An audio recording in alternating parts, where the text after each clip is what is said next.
இப்போ பாக்யாவுக்கு மயு மூலமா உண்மை தெரிஞ்சிடுச்சு. ஆனா மயுவை எப்படியாவது நம்ம கோர்ட்டுக்கு கொண்டு வரணுமேன்னு நினைச்சிட்டு எங்க பழனிசாமிட்ட சொல்றாங்க. ஆனா அதை எப்படி சார் நம்ம அவங்க கிட்ட போய் நேரடியா சொல்ல முடியும்?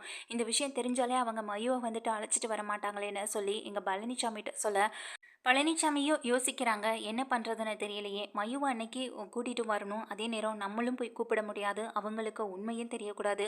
மயு இந்த விஷயத்த அவங்க வீட்லேயும் சொல்லக்கூடாதுன்னா, மயுவை நம்ம ஸ்கூலில் போய் மீட் பண்ணி விஷயத்த சொல்லணும் மேடம்னு சொல்கிறாங்க. இதை கேட்டுக்கிட்டு இருந்த எங்கள் பாக்கியாவும், சரிங்க சார், நீங்கள் சொல்கிற மாதிரி செஞ்சால் மட்டும்தான் மயு வந்துட்டு கோர்ட்டுக்கு வருவா.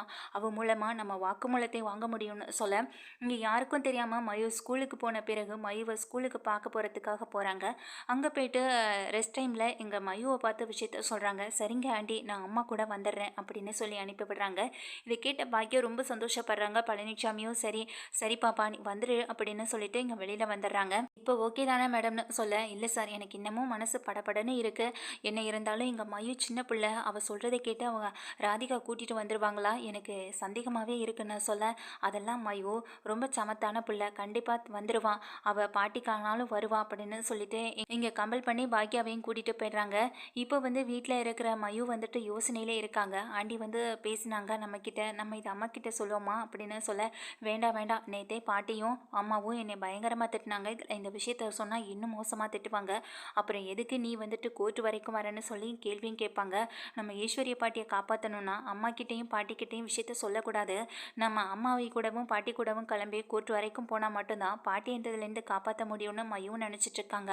அதே போல் அங்கே பாக்கியவும் பயங்கரமான ஒரு டென்ஷன்லையும் திக் திக்குன்னு அவங்களுக்கு இருந்துகிட்டே இருக்குது. ஒவ்வொரு நிமிஷமும் எப்படியாவது ஈஸ்வரியை வந்து வெளியில் கொண்டு வந்துடணும்னு போராடிட்டே இருக்காங்க.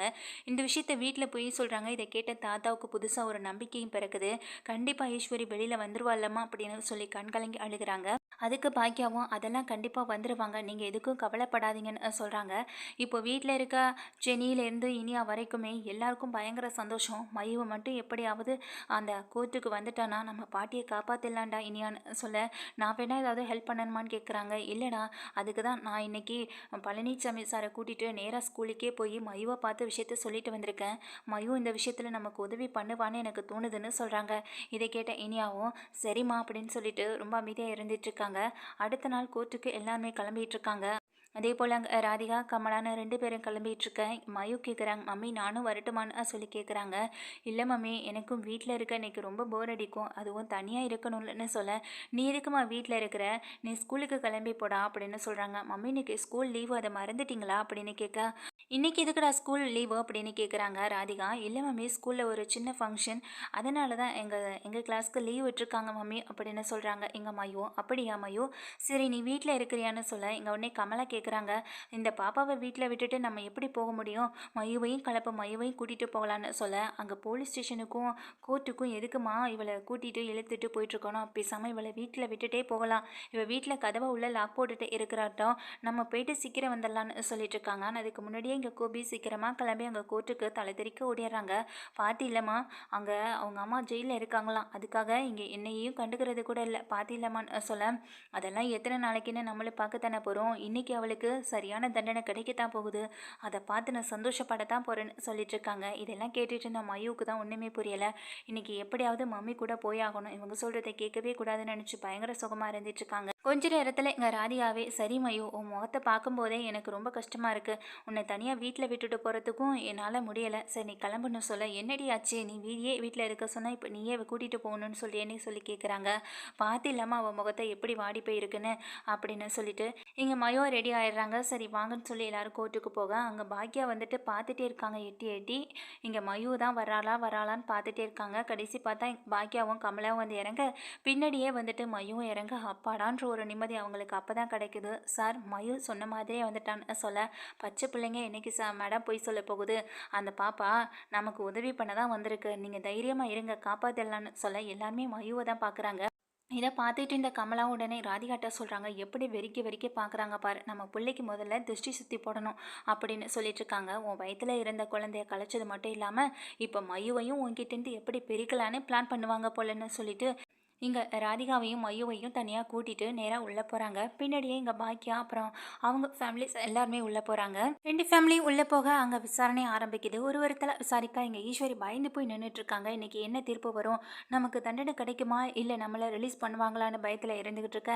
எங்க தாத்தா கையசைச்சு காட்டுறாங்க. தைரியமா இரு, இன்னைக்கு நீ வெளியில வந்துடலான்னு சொல்ல அங்க ஒரு நிம்மதியோடையும் அதே நேரம் பதட்டம் பயம்னு எல்லாம் கலந்த ஒரு கலவையோட நின்னுட்டு இருக்காங்க ஈஸ்வரி.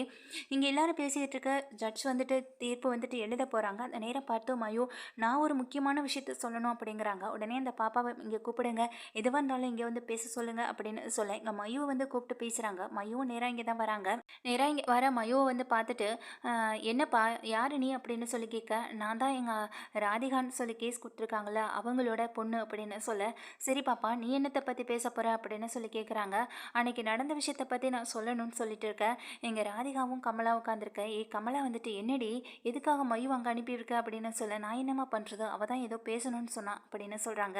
இதை கேட்டுக்கிட்டு இருந்த இங்கே கமலாவும் எதுக்கு இப்போ மயு அங்கே அனுப்பிவிட்டால அவளை இங்கே கூப்பிடுன்னு சொல்லி இங்கே திட்டுறாங்க. ஆனால் இங்கே ராதிகா எதுவுமே பேசாமல் அமைதியாக இருக்கிறது எங்கள் கமலாவுக்கே ஆச்சரியமாக இருக்குது.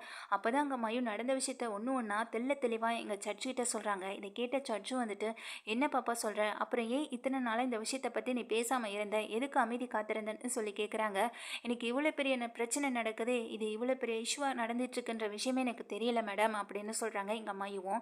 எனக்கு இந்த விஷயம் பாக்கியாண்டி சொல்லி தான் விஷயமே தெரிஞ்சுது. அதுக்கப்புறம் தான் நான் நடந்த விஷயத்தை எங்கள் பாக்கியாண்டிகிட்ட சொன்னேன். ஒவ்வொரு நாளும் வீட்டில் பெரிய பிரச்சனை தான் போயிட்டுருக்கே தவிர நான் சொல்ல வர விஷயத்தை யாருமே காது கொடுத்து கேட்கலன்னு சொல்ல, இதை கேட்ட நீதிபதியும் நீ சொல்கிறது உண்மை தானே பாப்பான்னு சொல்ல, நான் உண்மையை மட்டும்தான் மேடம் சொல்லுவேன் அப்படின்னு சொல்கிறாங்க மையவும். சரி பாப்பா, அன்னைக்கு கீழே விழுந்து போனப்போ உங்கள் ஈஸ்வரி பாட்டி காப்பாற்ற தான் பார்த்தாங்களான்னு கேட்க, நான் என் கண்கூட பார்த்தேன், பாட்டி காப்பாற்ற தான் பார்த்தாங்க. ஆனால் இதை கமலா பாட்டி தப்பாக புரிஞ்சுக்கிட்டு இங்கே ஈஸ்வரி பாட்டி மேலே பழி போட்டுட்டாங்க. ஆனால் இந்த விஷயத்தை என்னை பேசக்கூட விடலை தெரியுமான்னு சொல்ல, இங்கே கமலாவை கூப்பிடுறாங்க. கமலா வந்து நிற்க கமலா கிட்ட விசாரணை பண்ணுறாங்க. இல்லை இங்கே ஏதோ தப்பு நடந்திருக்கு, இங்கே மயு இந்த மாதிரி பேசுகிறதுக்கு காரணமே இல்லை. நேற்று பாக்கியா இவங்களை போய் தனியாக பார்த்த போதே எனக்கு தெரிஞ்சிருக்கணும். மயு கிட்ட இந்த மாதிரி சொல்ல தான் சார் மேடம் சொல்லியிருக்கணும் அப்படிங்கிறாங்க. இங்கே பாக்கியாவை கூப்பிடுறாங்க. பாக்கியா கிட்ட கேட்குறாங்க, ஏன் பாக்கியா நீங்கள் போய் பார்த்தீங்களா மயுன்னு சொல்ல, இல்லை மேடம் அங்கே மயு தனியாக இருந்துட்டு இருந்தா, மயுவுக்கு துணையாக போய் தான் நான் உட்காந்துருந்தா, அப்போ தான் விஷயத்தையே சொன்னான் அப்படின்னு சொல்கிறாங்க.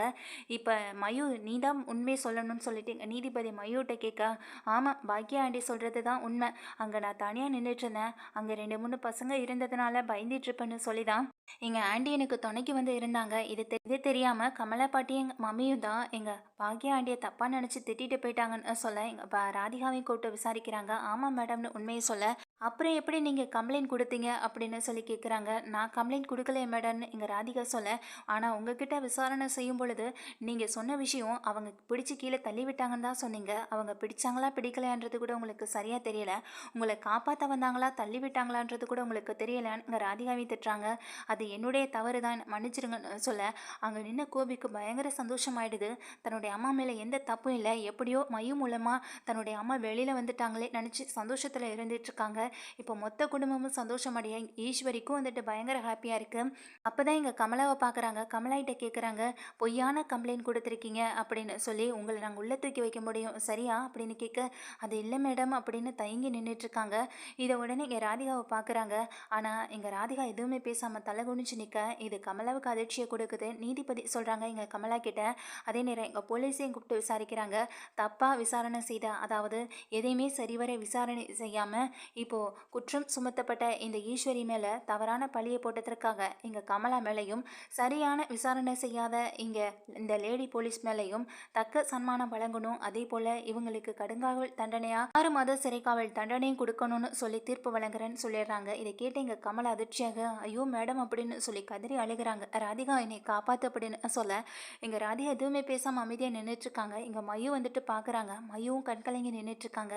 இங்கே ஈஸ்வரியை விடுதலை பண்ணதுனால இப்போ மொத்த குடும்பமும் ஈஸ்வரி பக்கம் போய் ஈஸ்வரியை வந்துட்டு பேசிகிட்டு இருக்காங்க. இங்கே ராதிகா போகிறாங்க பக்கத்தில் தன்னுடைய அம்மா கிட்ட, நீ பண்ணது ரொம்ப தப்பு மம்மி, எனக்கு இந்த விஷயம் காலையில் எங்கள் மயு மூலமாக தான் தெரிஞ்சுக்கிட்டு, மயு என்கிட்ட ஏதோ ஒரு பெரிய விஷயத்த மறைக்கிறான்னு தோணுது, அதனால தான் நான் அவளை ரூமுக்கு கூப்பிட்டு தனியாக விஷயத்த கேட்டேன்.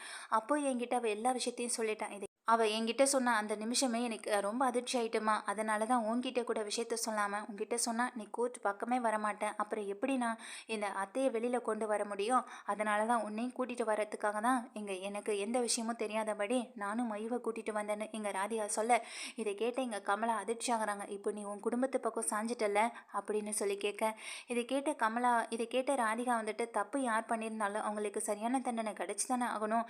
நீ உன் மேல தப்ப வச்சுக்கிட்டு இங்க அத்தை மேல போய் பழிய போட்ட. இப்போ என் வாழ்க்கை என்ன நிலைமையில இருக்குன்னு கூட எனக்கு தெரியல. இப்போ திரும்ப வீட்டுக்கு போனா கோபி என்னை என்ன சொல்வாருன்னு நான் நினைச்சிட்டு இருக்கணும். தயங்கிட்டு இருக்கணும். நான் எப்படி இருந்தேன்? இப்போ என்ன சாச்சிட்டல மம்மி அப்படின்னு சொல்லி எங்க ராதிகா தன்னுடைய அம்மாவை திட்டுறாங்க. எங்க கமலாவும் நீ நல்லா இருக்கணும்னு தானடி நினைச்சேன்னு சொல்ல, நான் நல்லா இருக்கணும்னு நினைச்சிருந்தேன்னா தப்பான ஒரு கம்ப்ளைண்ட்டை நீ இப்போ ஈஸ்வரி அத்தை மேலே கொடுத்துருக்க மாட்டல. இப்போ அந்த குடும்பமே நம்மளால கஷ்டப்பட்டிருக்கு. அவங்க விட்ட சாபம் எல்லாம் என் குழந்தைய தானம்மா பார்க்கும் அப்படின்னு சொல்லி கேட்குறாங்க. இதை கேட்ட எங்கள் கமலா வந்துட்டு அப்படியே கண்கலங்கி நின்றுட்டுருக்க. நீ இருக்க வேண்டிய இடம் எங்கன்னு கடவுள் சரியாக தான் தீர்மானிச்சு வச்சிருக்காரு. நீ அங்கேயே இரு அப்படின்னு சொல்லிடுறாங்க எங்கள் ராதிகா. இதை கேட்ட கமலா அதிர்ச்சியோட இருக்கங்க. போலீஸ் வந்துட்டு கமலாவை கூட்டிகிட்டு போகிறாங்க. அதே நேரம் இங்கே பாக்கியாவையும் ராதிகா வந்து அவங்க குடும்பத்தையும் பார்த்துட்டு திகைச்சு போய் நின்றுட்டுருக்க. இங்கே மயுவை கூட்டிகிட்டு கிளம்புறாங்க. அந்த நேரம் பார்த்து எங்கள் ராதிகா வந்துட்டு மயு கையை பிடிச்சி இழுக்க, ராதிகாவும் அப்படியே நிற்கிறாங்க. உன்னை ரொம்ப நன்றி பாப்பா அப்படின்னு சொல்லி எங்கள் மயுவை பிடிச்சி கட்டி பிடிச்சி கண்கலங்க, பரவாயில்ல ஆண்டி அப்படின்னு சொல்கிறாங்க. நான் உண்மையை தானே சொன்னேன் அப்படின்னு சொல்ல, உண்மையை சொல்ல நான் எதுக்கு பயப்படணும் அப்படின்னும் சொல்லிட்டு இருக்காங்க. இந்த வயசில் உனக்கு நிறைய பொறுப்பு இருக்குது. நீ வளர்ந்து பெரிய ஆளாக வருவடா அப்படின்னு சொல்லி எங்கள் மயுவுக்கு வாழ்த்தும் சொல்கிறாங்க. இதை கேட்ட எங்கள் ராதிகாவுக்கும் கொஞ்சம் சந்தோஷம்தான் கிடைக்கிது. அதே நேரம் அங்கே தூரமாக நின்று கோபியும் பார்த்துட்டு இருக்காங்க. இப்போ நான் இனிமேல் கோபியை எப்படி ஃபேஸ் பண்ண போகிறேன்னு தெரியல. அவர் முகத்தில் எப்படி முழிக்க போகிறேன்னு தெரியலேன்ற ஒரு கதிகலங்கி நின்றுட்டுருக்காங்க ராதிகா. இங்கே அவர் தன்னுடைய அம்மாவையே பார்த்துட்ருக்காங்க. ஆனால் அம்மா பக்கத்தில் வந்து பேசணும்னு ஆசை தான். ஆனால் பக்கத்தில் வந்தால் இதனால் பிரச்சனை வந்துடுமோ, அப்பா நம்மளை திட்டுவாரோ அடிப்பாரோ நினச்சி அங்கே தூரம் நின்று பார்த்துட்டே இருக்காங்க. எங்கள் தாத்தா ரொம்ப சந்தோஷப்பட்டு, அதே நேரம் அங்கே தாத்தா குடும்பத்தில் இருக்க தாத்தா, இனியா, எழில், செழியன் எல்லாருமே எங்கள் மயு பக்கத்தில் வந்து மயுவுக்கு தான் நன்றி சொல்லிட்டு இருக்காங்க. மயு வந்துட்டு ரொம்ப சந்தோஷத்தில் இருக்காங்க. தன்னால் பாட்டி இப்போ வெளியில் வந்துட்டாங்களேன்னு நினச்சி சந்தோஷத்தில் இருக்க எங்கள் பாக்கியா ராதிகா கிட்ட சொல்கிறாங்க. சின்ன குழந்தைங்க பொய் சொல்ல மாட்டாங்க, இப்போனாலும் நம்புங்க அப்படின்னு சொல்ல, எனக்கு தெரியும், எனக்கு காலையிலேயே இந்த விஷயம் தெரியும் பாக்கியா அப்படின்னு சொல்லிட்டு எல்லா விஷயத்தையும் சொல்கிறாங்க. உங்களுக்கும் நான் நன்றி சொல்லிக்கணும். உங்களுக்கு தெரிஞ்சியும் நீங்கள் மையவை கூட்டிகிட்டு வந்திருக்கீங்கள்ல, அது வரைக்கும் எனக்கு சந்தோஷம்தான் அப்படின்னு சொல்லி எங்கள் ராதிகாவையும் பார்த்து நன்றி சொல்ல, இங்கே ஈஸ்வரி வந்துட்டு எதுவுமே யார்கிட்டையும் பேசாமல் அமைதியாக இங்கே இந்த இடத்துலேருந்து கிளம்புறாங்க.